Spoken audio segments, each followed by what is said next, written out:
Night முழுக்க என்னால மருதாணி வைக்க முடியாது. கொஞ்ச நேரம் வச்சாலும் நல்லா டார்க்கா செவக்கணும். அதே சமயம் விறுவிறுன்னு இழுக்கவும் கூடாது, சளியும் குடிக்க கூடாதா. இந்த டிப்ஸை ஃபாலோ பண்ணுங்க. கொதிக்கிற தண்ணியில 1 டீஸ்பூன் சோம்பு, ஜீரகம், 4-5 லவங்கம், 2 டீஸ்பூன் டீ தூள், 2 ஸ்பூன் அளவு சக்கரை சேர்த்து 5 நிமிஷம் போல் நல்லா கொதிக்க வச்சு வடிகட்டி எடுத்து வச்சுக்கணும். மருதாணி அரைக்க புளி மட்டும் வச்சு அரைச்சாலே போதும், நல்லா செவந்து வரும். ஆனாலும் கொஞ்ச நேரம் வச்சாலும் நல்லா டார்க்கா செவக்கிறதுக்கு இந்த டிகாஷனை ஊத்தி அரைச்சா நல்லா செவந்து வரும். நைஸா அரைச்ச மருதாணி கூட விறுவிறுன்னு இழுக்காம சளி பிடிக்காம இருக்கிறதுக்கு நீலகிரி தைலம் இல்லைன்னா ஆக்ஸ் தைலம் சேர்த்து நல்லா மிக்ஸ் பண்ணிட்டு ½ அன் ஹவருக்கு அப்புறம் பார்த்தா நல்லா டார்க் பச்சை நிறத்துக்கு மாறி இருக்கும்.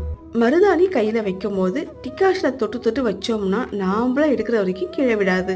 காயும் போதெல்லாம் டிகாஷனை தொட்டு தொட்டு வையுங்க. நைட்டு 8 மணிக்கு வச்சேன், 10 மணிக்கு எடுக்கிறேன். இப்ப பார்க்கும்போது ஆரஞ்சு கலர்ல தான் இருக்கும். ஆனாலும் கையை கழுவாம எண்ணெய் மட்டும் தடவிட்டு படுத்துருங்க. காலை எஞ்சி பாருங்க, நல்லா டார்க்கா சிவந்திருக்கும். பார்க்கவே ரொம்ப அழகா